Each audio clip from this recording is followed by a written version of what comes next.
Olá, olá, salve, salve, sejam todos muito bem-vindos. Eu sou Gustavo Manso, é um prazer me dirigir aqui a vocês novamente.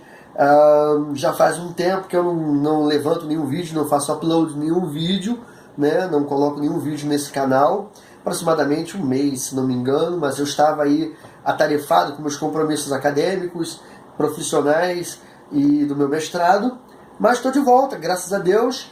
E hoje eu vou falar sobre um tema bem interessante, bem bacana de direitos reais, direito imobiliário também, que é sobre o registro do título na forma derivada de aquisição da propriedade.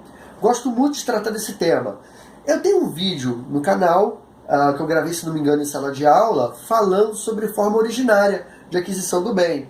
Para a gente lembrar as formas originárias, né, nós temos aí as acessões, nós temos aluvião própria, aluvião imprópria, avulsão, alveo abandonado, formação de ilha, enfim.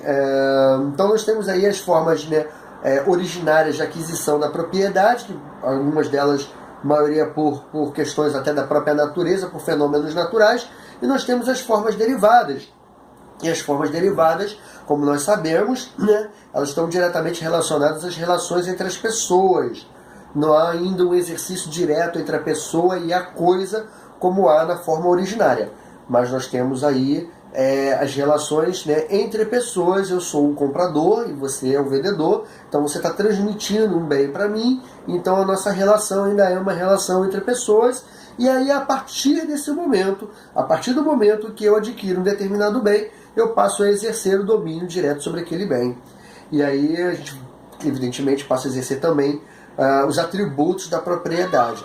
Não havendo nenhum vício, né, evidentemente, não havendo nenhum vício naquela venda, desculpa, não havendo nenhum vício naquela venda, eu vou exercer aí os 5 atributos da propriedade: gozar, reaver, usar, utilizar, dispor, e eu ainda incluo aqui alienar, né? Uma vez que eu adquiri o bem, eu posso também vendê-lo em tempo futuro, ok?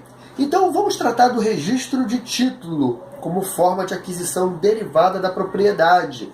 Registro de título está lá contido no artigo 1245 ao 1247 do Código Civil.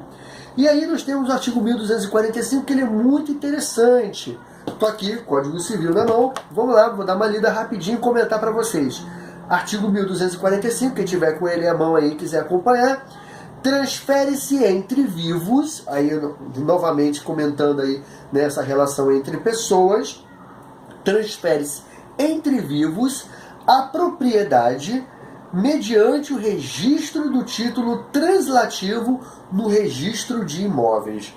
Isso é muito legal, gente. Olha lá, vou ler de novo. Transfere-se entre vivos a propriedade mediante o registro translativo, o registro do título translativo, né, no registro de imóveis. E aí, no próprio caput do artigo 1245, ele já dá mais ou menos uma ideia da competência do cartório, do tabelionato, para fazer esse registro, para fazer essa transferência.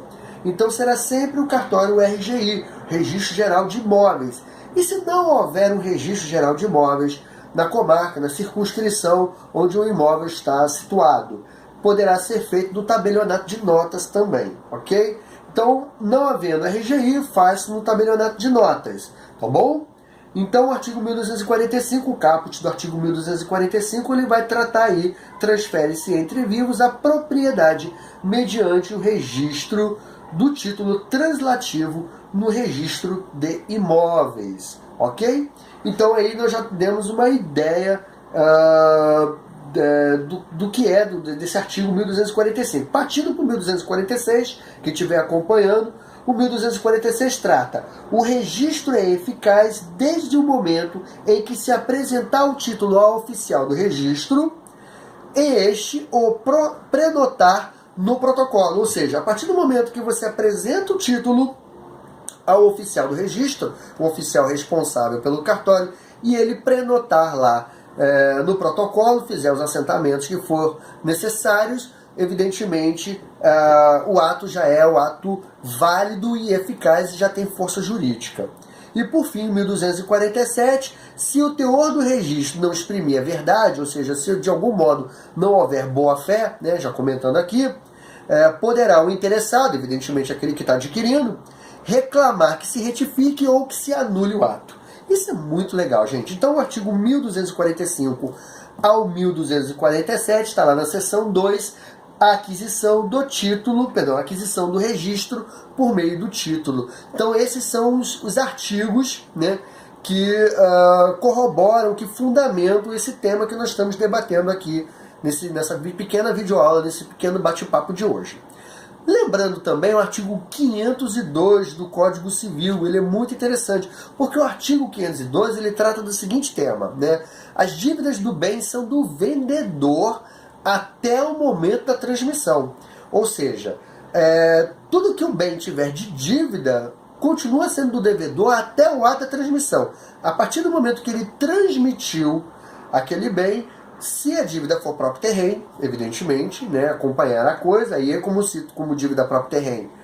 Dívida de PTU, deixa eu ver aqui, dívidas de condomínio, essas dívidas acompanham a coisa e vão também para o adquirente. Agora, é muito bom frisar, sempre bom observar, que algumas dívidas, isso vai depender da localidade, do município, do estado, enfim. Por exemplo, concessionárias de energia, água, serviço de TV a cabo, telefonia, esses tipos de prestação de serviço, normalmente essas dívidas não são próprio terreno, elas estão gravadas no CPF da pessoa que fez o contrato, tá bom? Elas não acompanham a coisa, mas isso não é uma regra geral, tem que ficar muito atento, muito ligado a isso aí, né? Porque determinados estados, determinados municípios, no Rio de Janeiro, por exemplo, as concessionárias de energia elétrica, elas tentam passar a dívida para o adquirente. Aí eu falo aí, doutor advogado, o cidadão aí que está adquirindo imóvel, fica ligado, tá bom, gente? Não caiam nessa não, tá bom? Fica atento, fique esperto aí, porque essa dívida não é considerada, na minha opinião pelo menos, como dívida próprio terreno, tá bom? É uma dívida que foi feita pelo contrato, né, por meio de contrato, assinada pelo CPF do antigo proprietário. Então, se ele tinha TV a cabo e ele está devendo TV a cabo, você está entrando no imóvel agora, você não tem que pagar a dívida do outro proprietário. Mesma coisa em relação à água e à energia elétrica. Você não vai ficar em luz de vela ou, enfim, comprando galão de água porque está sem água em casa por um contrato que foi feito, por uma dívida que foi feita por outro CPF. Então, fiquem atentos em relação a isso, busquem seus direitos aí. Isso aí vale, inclusive, pelas regras da Lei 8.078/90, o Código de Defesa do Consumidor pode também trazer esclarecimento sobre isso. Ok, meus amigos? E aí nós temos as 5 características principais, do título do registro público, do registro de título. Primeiro, publicidade. O registro de título, ele é público, ele pode ser consultado por qualquer pessoa que se interessar. Depois, legalidade. Uma vez que é feito o registro, ele tem força legal. Então ele resguarda aí direitos, especialmente se for uma promessa de compra e venda, né? Então os direitos do promitente comprador, nós temos um vídeo aí no nosso canalzinho falando sobre os direitos do promitente comprador. Nós temos aí o registro público garante a ele direitos também. Nós temos a força probandi, que é a boa-fé. Então, uma vez que você que você registrou, né, ele cria prova de que aquele ato de fato aconteceu e você tem aquele documento ali que comprova a sua aquisição. E a continuidade é muito interessante. Por quê? Porque o registro de título, o registro público, ele é contínuo. Então, se eu futuramente transmitir esse bem para outra pessoa, eu devo registrá-lo também para garantir direitos para mim, de adquirir os valores referentes àquela venda e aquela pessoa adquirir também aí os direitos referentes à propriedade. E, por fim, a obrigatoriedade, né? Todos esses princípios, todas essas características que eu mencionei só serão válidas, evidentemente, se obrigatoriamente a pessoa fizer o registro de título. Ok, pessoal? Beleza? Bom, lembrando que a doutrina utilizada é a do Flávio Tartucci, adoro trabalhar com esse livro, né? Mas também tem na minha biblioteca ali meu querido Venosa, o Carlos Roberto Gonçalves. Daqui a pouco eu vou gravar um vídeo falando aí sobre esses livros de direitos reais.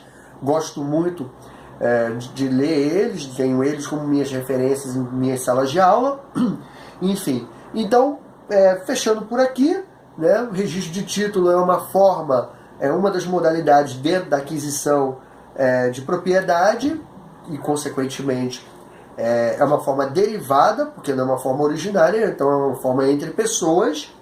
Está fundamentada no artigo 1245 ao 1247, frisando também aí a norma do artigo 502 do Código Civil Brasileiro. Muito importante a gente ler a norma do 502 até para se proteger, para se resguardar, tá bom? Então é isso, pessoal. Bate-papo rapidinho, 10 minutos e 45, 46, 47, 48. Vou ficando por aqui, sou Gustavo Manso, espero que vocês tenham gostado. De volta aí, gravando vídeos, uploads no meu canal. É um prazer estar com vocês. Um beijo no coração de todos, saudações acadêmicas e um abraço. Até o próximo. Tchau, tchau.